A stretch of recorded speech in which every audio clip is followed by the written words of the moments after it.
अब्दुल्ला ने विकास कार्यों का जायजा लेने के लिए बांडीपुरा का दौरा किया। उस दौरान सीएम उमर अब्दुल्ला मिनी सचिवालय पहुंचे, जहां उन्होंने अलग अलग सरकारी विभागों की ओर से लगाई गई उन स्टॉल्स का जायजा लिया, जहां उन्हें कल्याणकारी योजनाओं और विकास कार्यों की प्रगति के बारे में जानकारी दी गई। इस दौरान मुख्यमंत्री ने सीएम सरकारी सहायता कार्यक्रम के तहत दिव्यांग लाभार्थियों को स्कूटी की चाबियां भी सौंपी। बांडीपुरा का सीएम ने जायजा लिया, कई योजनाओं की समीक्षा की। डीसी ऑफिस बांडीपुरा में ये आयोजित किया गया था एक कार्यक्रम। दिव्यांगों को इस मौके पर स्कूटी की सौगात दी गई। साल के प्लान की डिलीवरी कितनी रही, उसका जायजा लिया गया। कहाँ खामियां रहीं, कहाँ बेहतरी लाने की ज़रूरत थी, उस हवाले से बात हुई।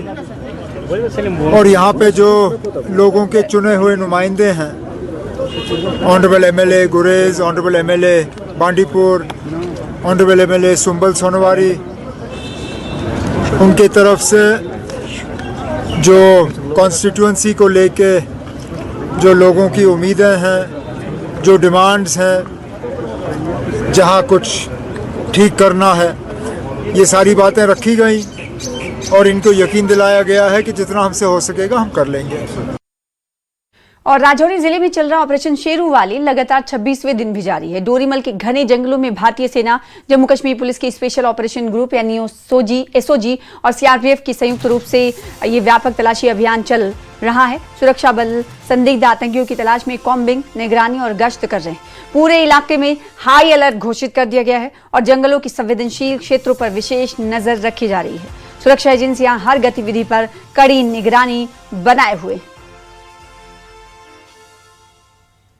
और अमरनाथ यात्रा को लेकर सुरक्षा व्यवस्था को मजबूत करने के लिए कंडीजाल पामपोर में श्रीनगर जम्मू राष्ट्रीय राजमार्ग पर विशेष मॉक ड्रिल का आयोजन किया गया। पुलिस और प्रशासन के संयुक्त अभ्यास में आपात स्थिति में यात्रियों के बचाव, त्वरित चिकित्सा सहायता, ट्रैफिक नियंत्रण और विभागीय समन्वय की जांच की गई।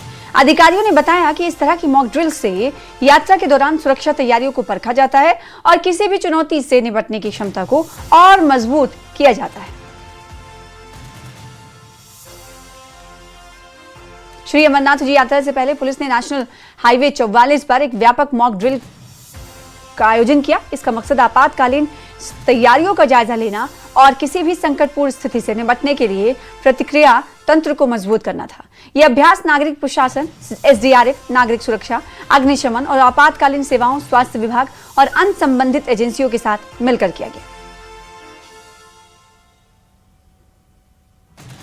जम्मू कश्मीर के लोग पवित्र भी हैं। अमरनाथ यात्रा पर श्री अमरनाथ यात्रा पर जाने वाले श्रद्धालुओं का गर्मजोशी से स्वागत करने के लिए तैयार भी हैं। तीर्थ यात्रियों की आध्यात्मिक यात्रा में मदद के लिए विश्व हिंदू परिषद और जम्मू टूरिज्म फेडरेशन ने श्री अमरनाथ यात्रा गाइड बुक तैयार की।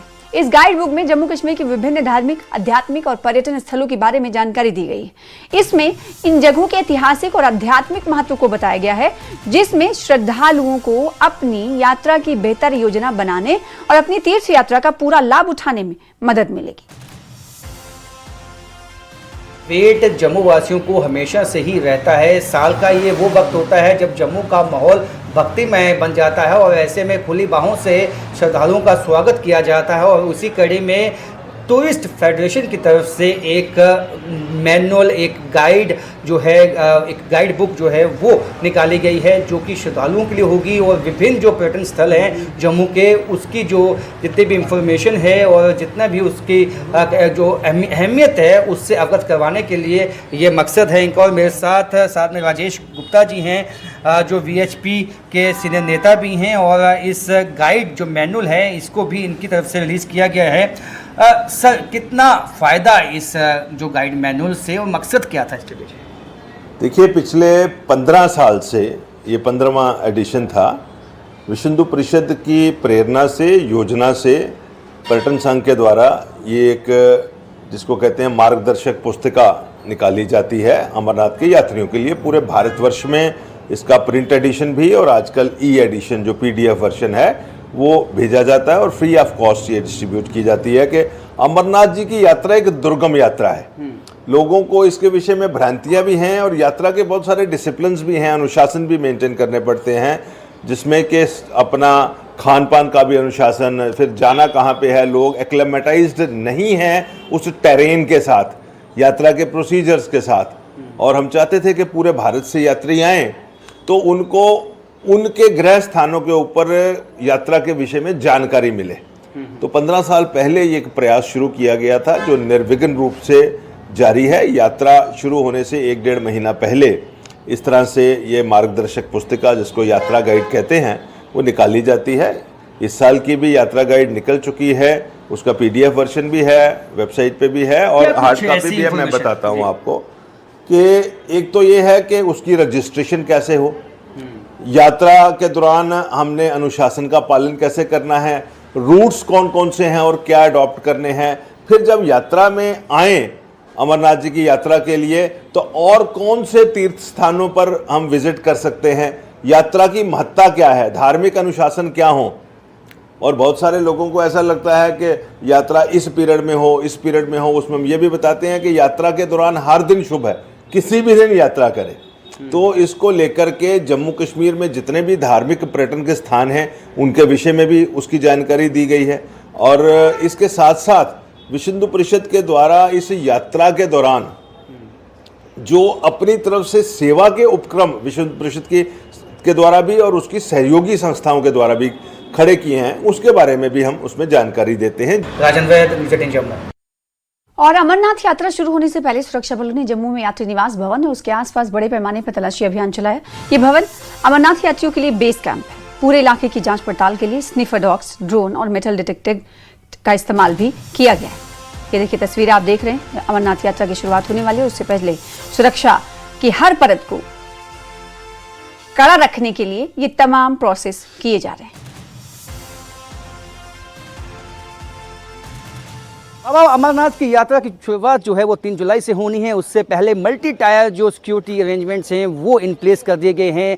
भगवती नगर बेस कैंप जो यात्री निवास बेस कैंप है भगवती नगर का, आप सब देख सकते हैं कि सामने जो है वहाँ पे नाके भी लगा दिए गए हैं, वहाँ मोर्चे भी बना दिए गए हैं। और एक खास जो है सैनिटाइजेशन जो भगवती नगर बेस कैंप है उसको जो है तमाम इलाकों को, आसपास के इलाकों को खंगालने में इस वक्त security forces, Jammu Kashmir police के जवान, पैरामिलिट्री फोर्सेज के जवान लगे हुए हैं। समूचे इलाके को खंगाला जाएगा और ये बात सुनिश्चित बनाया जाएगा किसी तरह का विस्फोटक तो नहीं यहाँ पे छिपा रखा है, क्योंकि ये स्निफर डॉग देख सकते हैं आप, इसकी खासियत यही होती है, इसकी खास ट्रेनिंग इसी चीज़ में होती है कि यदि कोई भी यहाँ पे विस्फोटक के अंदर छुपा के रखा हो, कोई मंशा ऐसी हो कि यहाँ पे आतंकवाद फैलाने की, तो उसको नेस्तनाबूद बनाने के लिए, उस विस्फोटक को ढूंढने के लिए जो है ये जो डॉग होते हैं ये स्पेशलाइज्ड ट्रेनिंग इनको होती है। उसके साथ जम्मू कश्मीर पुलिस के जवान जो है मेटल डिटेक्टर के साथ आप देख सकते हैं, यही एक कोशिश होती है कि जो जितना भी बेस कैंप के आसपास के इलाके हैं या बेस कैंप के भीतर जो है जो श्रद्धालु जहाँ पे आकर रहेंगे उसको सैनिटाइज करना है, वहाँ सुनिश्चित बनाना है किसी तरह से किसी जो आतंकी हैं वो अपने मंसूबों में कामयाब ना हो पाएँ, क्योंकि इस तरह के इनपुट्स हमेशा से रहते हैं। ISI एवं पाकिस्तान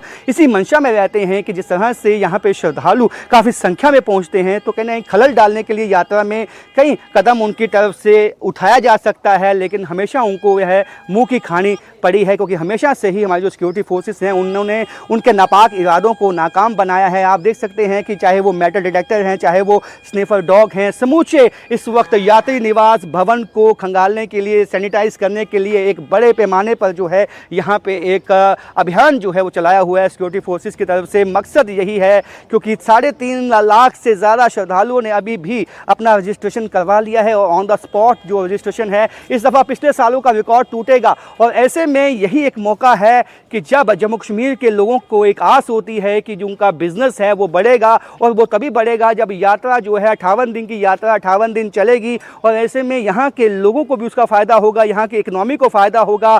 हर कोई जम्मू कश्मीर में इस वक्त उत्साहित है और चाहता है कि ये यात्रा बहुत ही स्मूथ ढंग से चले, और उस यात्रा को स्मूथ ढंग में चलाने के पीछे इन्हीं जो हमारे जो जबाज होते हैं, हमारे जो सिपाही, हमारे जो ये जवान हैं सिक्योरिटी फोर्सेस है, उनकी एक भूमिका होती है जो इस बात को यकीनी बना देते हैं कि जब श्रद्धालु इस बेस कैंप में आएंगे तो किसी भी तरह का कोई भी ऐसा जो एंटी सोशल एलिमेंट्स हैं वो अपने नापाक मंसूबों में कामयाब ना हो। तो इसी बात को सुनिश्चित बनाने के लिए आज बड़े पैमाने पर यात्री निवास भवन के आसपास जो है, यात्री निवास भवन के भीतर जो है ये अभियान चलाया गया है। कुछ दिनों के बाद काफ़ी संख्या में श्रद्धालु यहाँ पहुँच जाएंगे। फिर जो आम लोगों की जो एंट्री है वो निषेध हो जाएगी। केवल जो है अपना RFID कार्ड और जो रजिस्ट्रेशन कार्ड है वही दिखा के वो श्रद्धालु ही इस भीतर आ पाएंगे। तो सबसे बड़ा चैलेंज जो है इस वक्त सिक्योरिटी फोर्सेस के लिए है, किस तरह से यात्रियों की सिक्योरिटी को है सुनिश्चित बनाया जाए।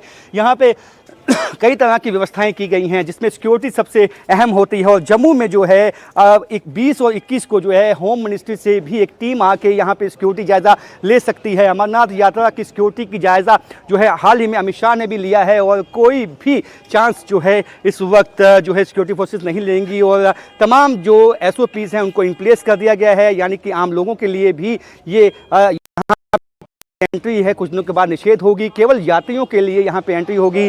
जो लंगर व्यवस्था है, खाने की व्यवस्था है, पीने की व्यवस्था है, वो सब